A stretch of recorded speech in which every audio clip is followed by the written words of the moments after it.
nothing to what they say. You're gonna be with me anyway.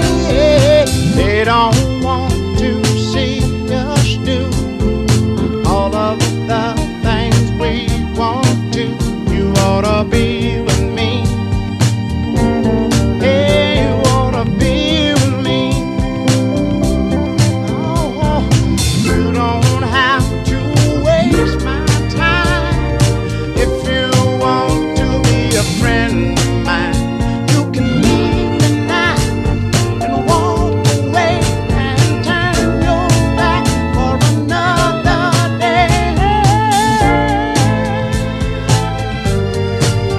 Oh, baby. Yeah.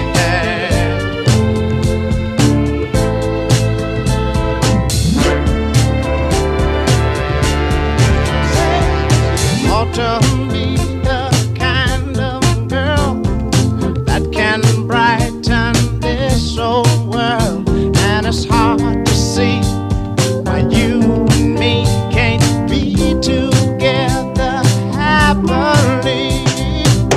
I'm trying to realize you being with some other guy.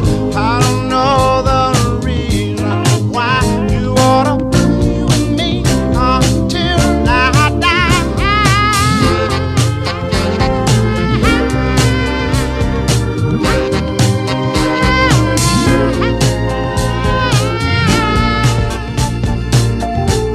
Hey, you ought to be with me until I die.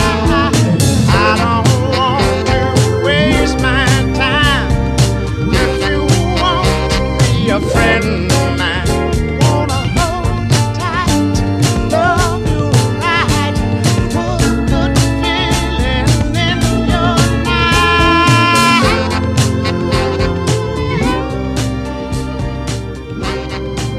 It was in 1962 that I tried to register the 31st of August in 1962. And I had worked as a timekeeper and a sharecropper on a plantation for 18 years. I was fired that same day. And the man that I had worked for said they wasn't ready for that in Mississippi.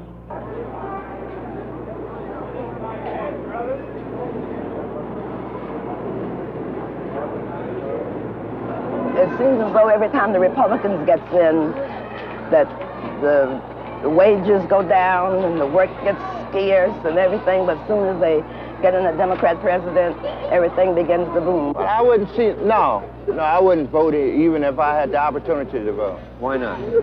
But I don't see where either party would do, either party is benefiting the mass of people any good whatsoever.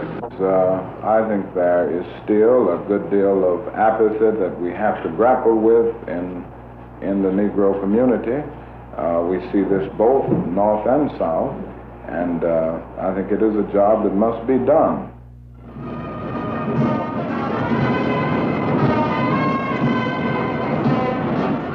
The National Educational Television Network presents Of People and Politics, 21 programs about the way Americans perpetuate the political system under which they live. Now, The Negro Voter, with Richard D. Hefner. Since World War II, the Negro in America has become increasingly conscious of his political rights. In 1944, the whites-only primaries in the South were abolished, and Negroes began to vote in the South in meaningful numbers for the first time since Reconstruction. Of course, they had long since exercised this right in the North. And now in 1964, after 2 decades, in most parts of the country, the Negro's right to vote, like any other citizens, is an accepted fact. And of course, the Negro's voting power can be listed among his most important assets. In 1960, the Negro vote was highly important. Some say it swung the presidential election to John F. Kennedy. The Negro vote is becoming a crucial element in determining who has political control in our cities and indeed throughout the nation. Yet the Negro vote is a great and intangible factor in this presidential election year. How will the Negro vote in 1964? Will he vote in a bloc? Will race be his prime motivation? Will he go Democratic? Will he perhaps vote Republican? What does the Negro voter want? Well, I may not particularly approve of his leadership, but I would vote certainly for Mr. Powell again because he is the ranking Negro in Congress. He has a great deal of influence, and I like this, and I think that more Negro people should see a man in leadership position. You cannot make political gains unless you deal with the people who have access to the power. And every politician knows this, and until the Negro in the South becomes aware of his true influence and the devices available to him, he will be electing Negro candidates who will be seat warmers. I think the Negro tends to vote for the candidate naturally whom they think is going to do the best that they can for the Negro and his needs. But I also think that that's true of white people, too. The Negro voter, like the white voter, votes his interests, economic, social, political. He votes against the man who would push him around or who would deny him economically. He votes for the man he thinks his friend. Yet Negro voting influence varies. It depends on where you live, south, north, border state. And it depends on Negro numbers. 3 areas of the country represent 3 stages of the development of Negro voting power. Mississippi, where Negro numbers are great, but where Negroes still find it difficult to exercise our most basic right, the right to vote. The liberal North, where Negroes have been able to vote freely for years, but where Negroes are a comparatively small percentage of the population.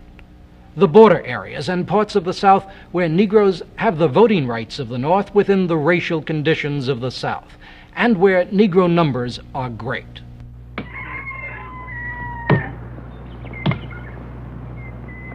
Mississippi, 42% of the population is Negro, though white adults outnumber Negro adults 2 to 1.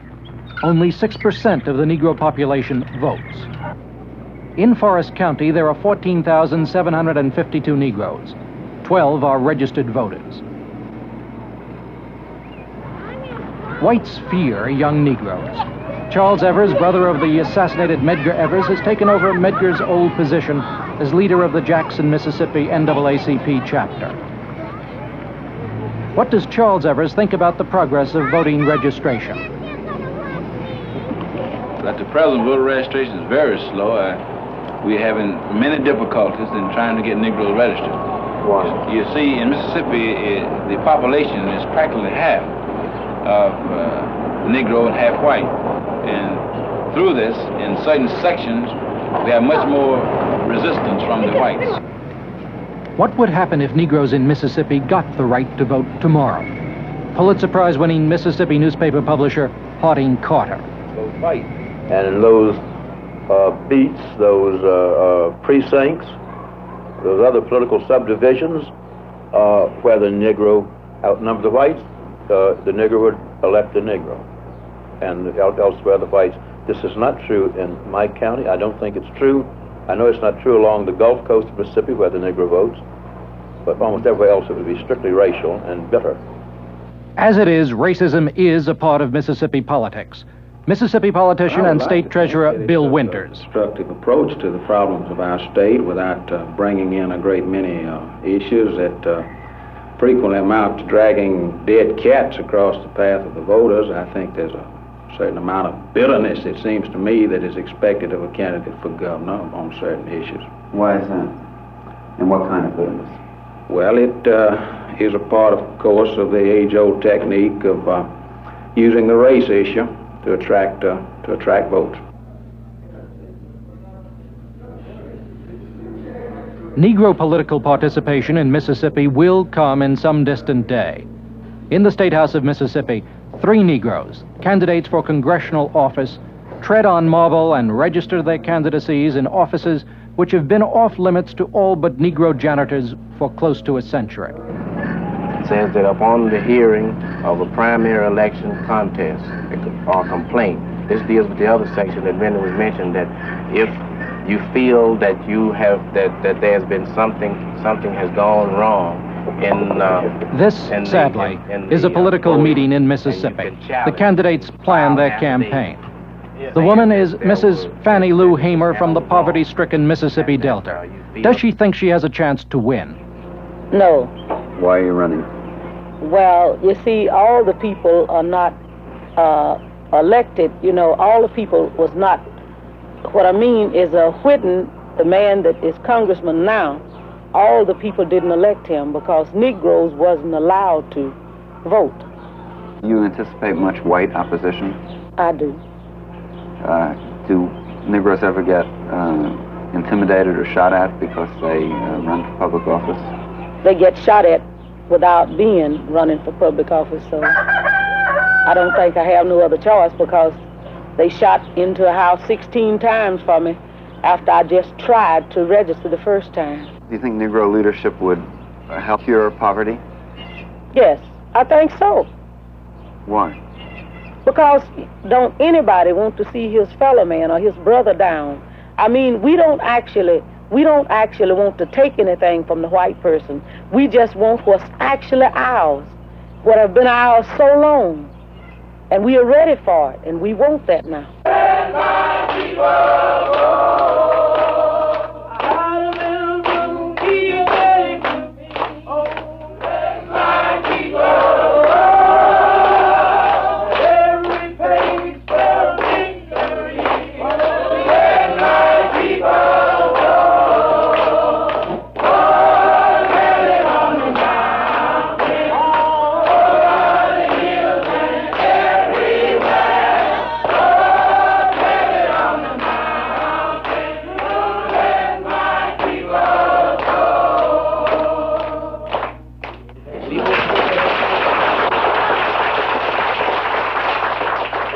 This is Mrs. Hamer's kickoff campaign meeting. Thank you very kindly, Mr. Magnar. And most of the people know me and know what I try. What is happening in the state of Mississippi, they are doing all they can to force the Negro out of the state of Mississippi. The type of education that we get in the state of Mississippi. We couldn't go to no other place in the North and get a decent job. So the thing we gonna do, we went to bed last night, is old black joke, with our heads hanging low. But this morning, we woke up a different joke. Our head is not hung down anymore. And some of these things that Mr. Whitten is putting down, we gonna try to change it.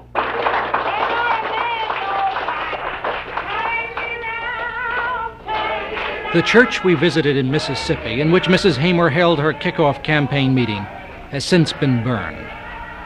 In the North and in many parts of the South, unlike Mississippi, Negroes have been able to vote freely for years. They can run for office freely. They have all the legal rights that any citizen has in the American democracy. Negroes are falling into a pattern common to many big city groups. They tend to vote Democratic because they think that party is more responsive to their needs. Well, at least, to my opinion, everybody has a better chance with the Democrats than they do when the Republicans are in. Who are you going to vote for in 1964? Johnson. Why? The best candidate in the South. You ever voted Republican in your life? No. Who do you usually vote for? The Democratic Party all the way. Kennedy got over 70% of the Negro vote in 1960. Johnson is expected to do as well. In every national election since the 30s, except 56, when many Negroes voted for Eisenhower, Negroes have voted strongly Democratic. Why?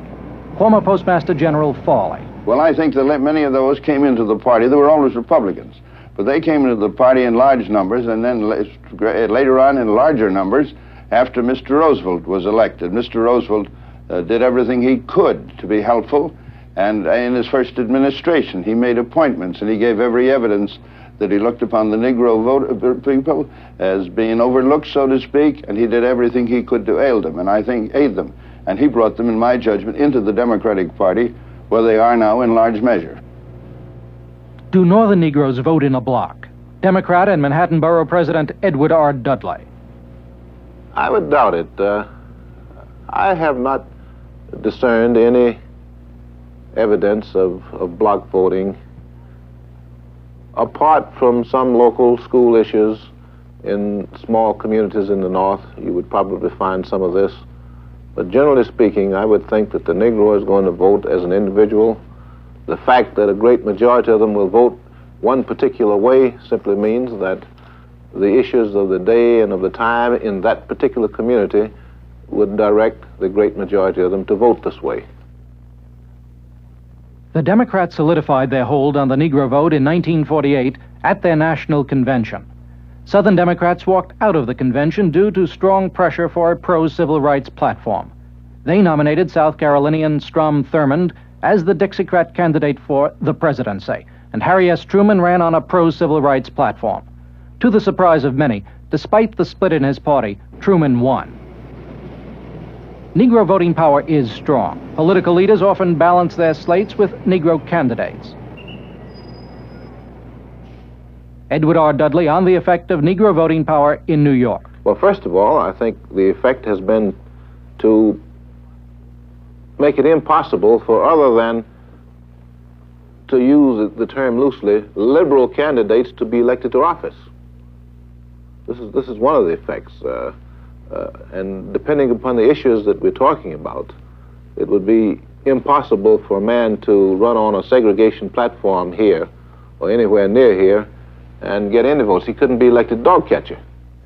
Presumably, Negro voting power has a more subtle effect than Judge Dudley suggests. But the ballot box is colorblind, so that in each election, national or local, considerable effort is expended to get as many Negro votes as possible. But what effect does all this effort have in the Negro community? Negro voting participation is well below that of any other key American group.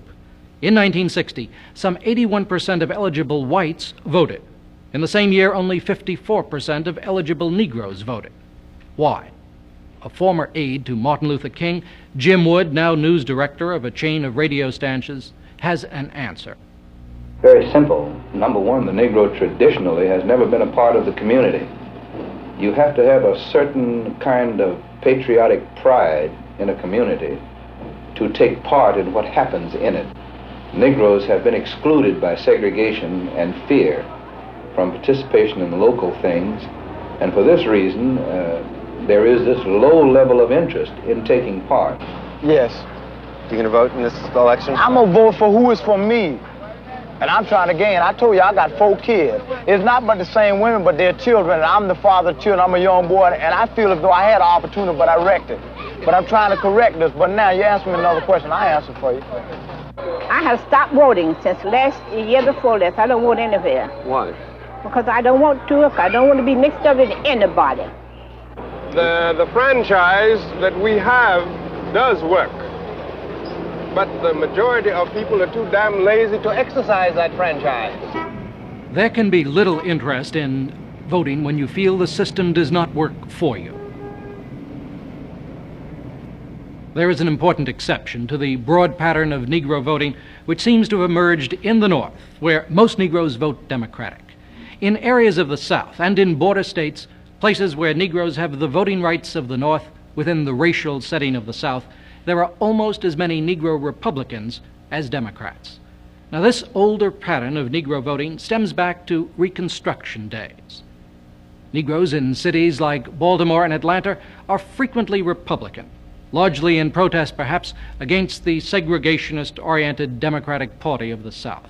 But the question is whether, through their votes in these places, Negroes have been able to achieve even comparatively meaningful gains. Can Negroes get things done with the power of the vote even through segregationist politicians?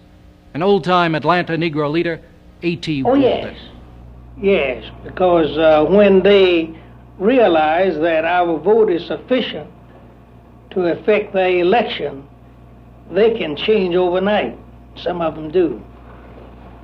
Once you develop 1/3 of your electorate, Atlanta Constitution editor Eugene Patterson. Then you can't very well offend those voters. You must serve their needs as well as serving the needs of the white voters.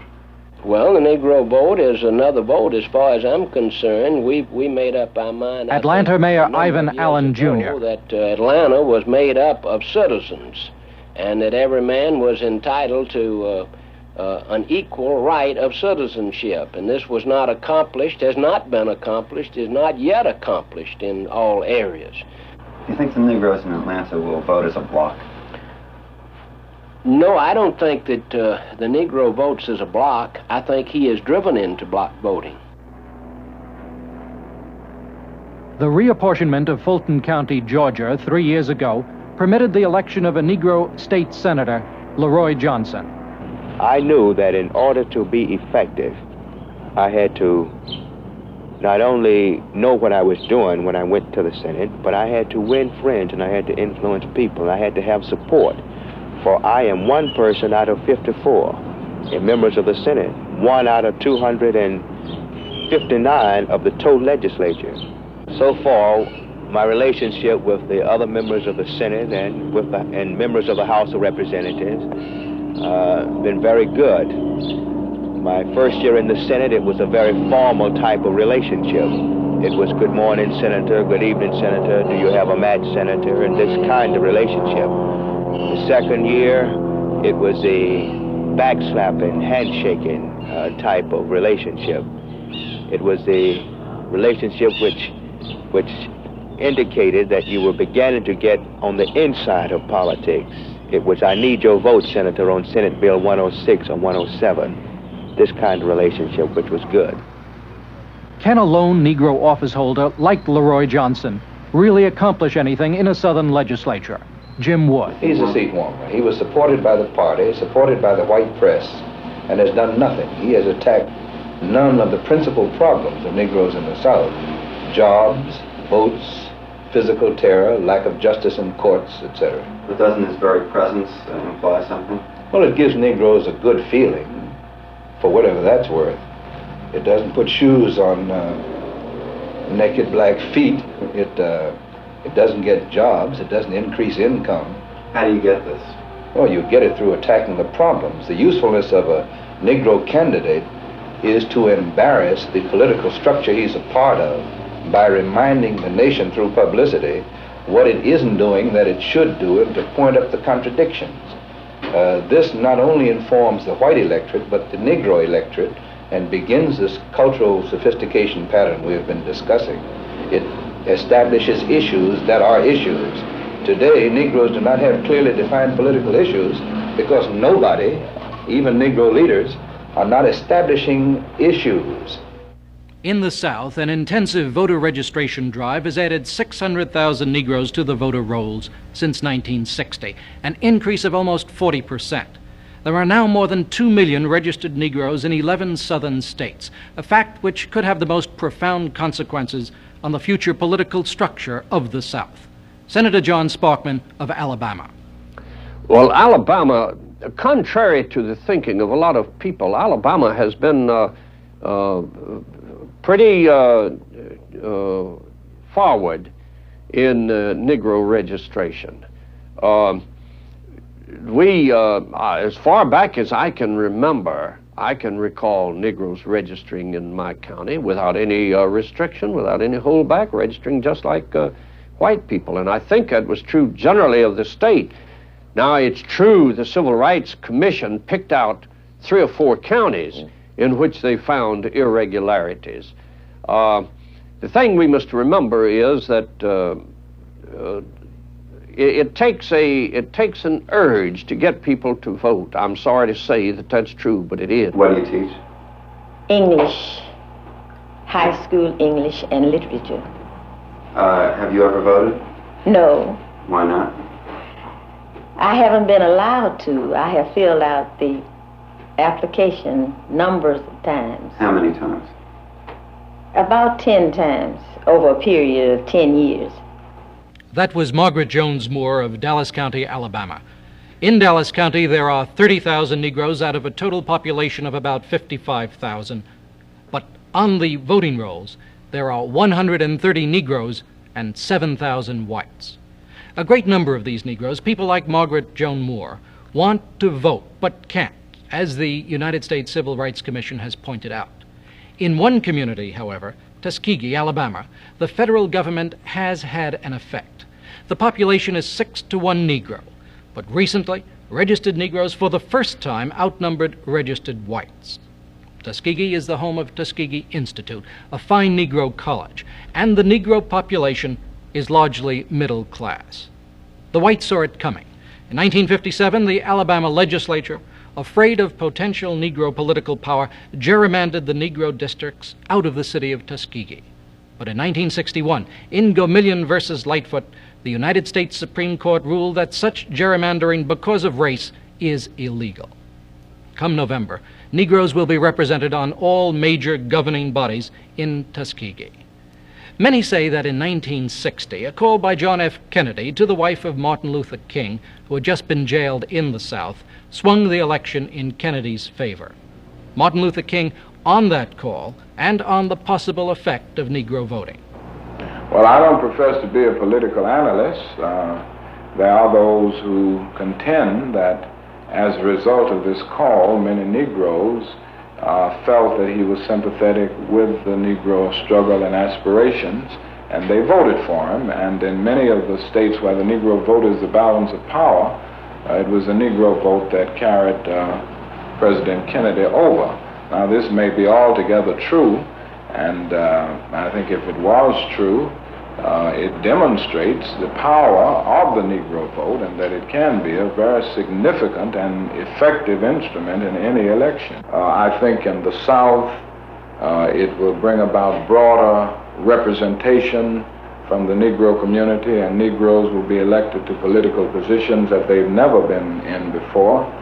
I think it will also free many of the white Southern politicians who are basically right within and have basically good instincts, but who feel that they must go along with certain issues and vote a certain way on the race question because they don't have enough votes, they feel, to merit taking a liberal stand.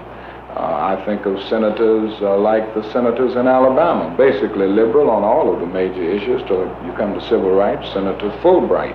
It's very tragic that this is a man of tremendous vision and foresight, and yet he falls down on civil rights. Now, I think that these men are basically good, sound statesmen, but they are caught in the bind of not having the courage to take a stand because they don't think they have enough votes to keep them going. I think we will free these men from that, and I think on the national scene we will liberalize the total political climate, and I think it will bring an end to the coalition of right-wing Northern Republicans and Southern Dixiecrats. We know the facts.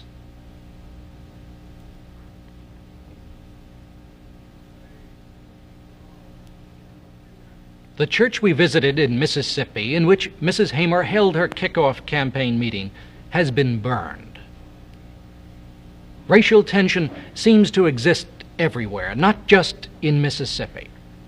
We see the headlines, and we know that in some parts of the nation, the Negro is systematically denied his most basic rights. But we know other things too. That the Negro, once he votes, like any man, votes what he instinctively thinks best for himself. He senses his interests, and he votes that way like any man. There is no question but that many Negroes today, with the possible exception of those in border and southern states, prefer the Democratic Party. Whether Republicans can make any inroads in Negro Democratic strength this year is doubtful, for Lyndon Johnson is a strong Democratic candidate. In the North, however, many Negroes feel themselves to be in a never-never land, unsure which way to turn, uncertain who their friends are, and they don't vote. In the South, largely because of the population ratio, the Negro opportunity in voting and the danger is greater. The path before the Negro, and before those who would join with him, is strewn with obstacles, even with violence. But all over the land, the winds of change are blowing. The direction is certainly forward.